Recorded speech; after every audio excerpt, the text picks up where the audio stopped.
Hello and welcome to U.S. History for April 16th. We're going to talk about the home front today, as well as what was happening with industry. How does the United States get themselves ready to fight in World War II? What's going on back on the home front? All right, so we're going to dive right into this. Try and get through these last couple of things, pretty quickly if we can. All right. First off, in terms of military presence, the military at this point was still segregated. There was thinking that, man, World War One happened. It was proven that African American soldiers could fight just as well as whites could, and that would make big changes. While I would say World War One was more like it opened a door. Did it mean full equality? No, it did not. But it opened a door. It was a step in the right direction. So there was some concern that blacks would be kept out of the military, and there was genuine concern around the country that this could be something that could be a major issue. A newspaper called the Pittsburgh Courier started this what they called the Double V campaign. Hey, let's have a victory over Germany, but let's also have a victory over racism. Let's try and see if we can do some things to end racism in America. Um, Things are going to loosen up. You are going to see World War II take some big steps in the direction of ending things like that. Is it actually going to get to a point where we can say it ends? No, we can't say that. But you're going to see steps in the right direction, and the military is going to be a big part of that.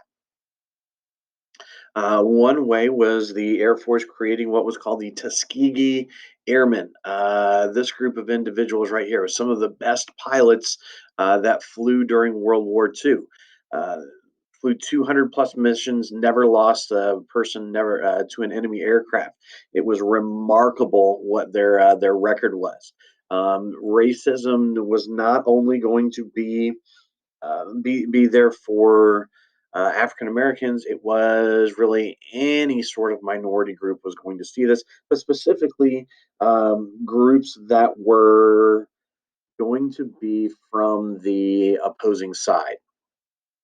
So, for example, Japanese were going to be discriminated against. About 50% of the Japanese population was going to be put in internment camps. Places like this. Most of them were going to be down in the Southwest. They were going to see instructions like this, and they were going to be placed in these internment camps for the duration of the war. Now, when we say internment camps, make sure you understand something. These are not what you're going to see throughout Eastern Europe, throughout Germany, Poland, places like that. That is an extremely different situation.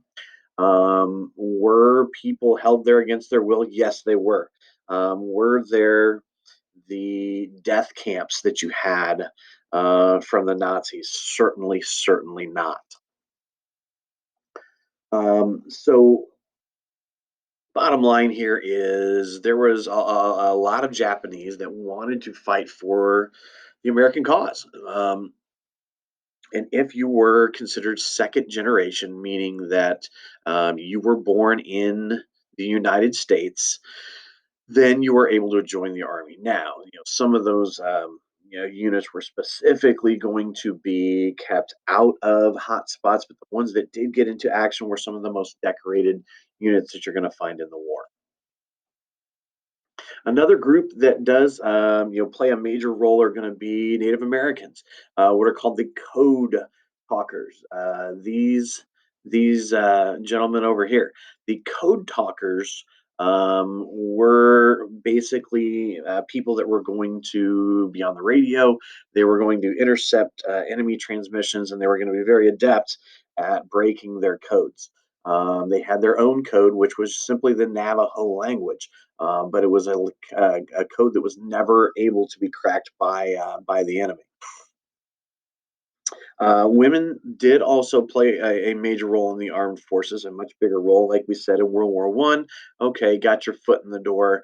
You're going to see that role expand in World War Two. Now, is it going to get to the point where women are on the front lines in combat roles? No, but they are going to be able to be enlisted in the army en masse. They are going to be able to play a vital role, not a combat role, but a vital role in terms of winning the war. Hey, if we can have a lot of doctors and nurses in forward areas that help get soldiers back onto the battlefield, that's going to be a major way to win the war. A lot of women were involved in this sort of activity, so a much bigger role for women as well. Okay, so back on the home front in particular, once again, women are playing their role at home as well. Just like we said with World War One, you had very traditional male and female roles.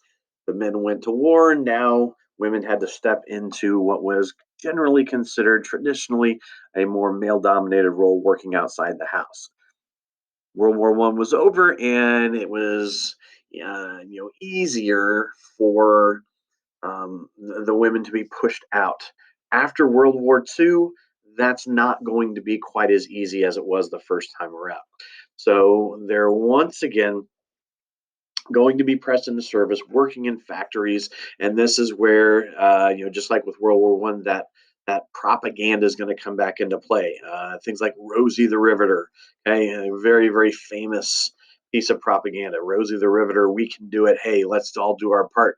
Another type of propaganda that you would have seen. Hey, I'm doing my part. I'm making bombs. Buy victory bonds so that we can continue to do our work here.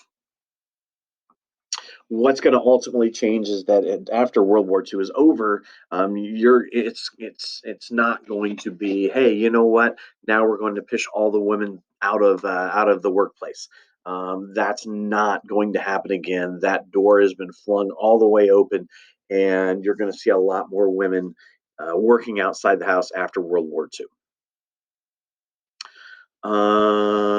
Did have an executive order, specifically 8802, where FDR mandated that all factories hire equally, meaning specifically African Americans. In the South, you saw a lot of factories that weren't willing to hire specifically minority groups. This made that specifically illegal to do. And you got to keep in mind that during wartime, a president is going to have a lot more flexibility to just kind of make these executive orders. Racism and violence is still going to be a thing. This first one, the Zoot Suit Riot, and these are just a couple of examples. But the Zoot Suit Riot, you had what was called a zoot suit. It was a lot of Mexican Americans would wear these types of suits, and it was essentially seen by many who were pro-war. This was seen as kind of a waste. Hey, the baggy pants, the long coat, big long chain, these were all things that a lot of pro-war people looked at that and said, hey, that's wasteful. Those are things that can be used for the war effort. So what happened is 2,500 soldiers and sailors decided that they were upset about it and attacked people that were wearing these in Los Angeles during World War II. This is a picture showing that where they've got sticks. They're going around. They're looking for people that are being wasteful. And then the other thing here is just the internment camps that we already talked about. If you were Japanese, if you were German, if you were Italian, you were a threat to national security, you had to be moved into these areas. Again, Executive Order 9066 is what makes this happen. A lot of these camps turned up in the Southwest. This is an example of what you would have seen in a Japanese neighborhood, for example. They would have put these up saying, hey, you have to you have to go to such and such place at such and such time. We're going to put you on a train. We're going to move you. Um, and it was all under the um, under the guise, big word of the day, under the guise of, hey, this is for everybody's safety. Whether you buy into that or not, I'll let you decide that. But that's what happened. They were moved into places like this where they were restricted. And then, for the most part, after World War II was over, these places were abandoned. But it did happen here in the United States.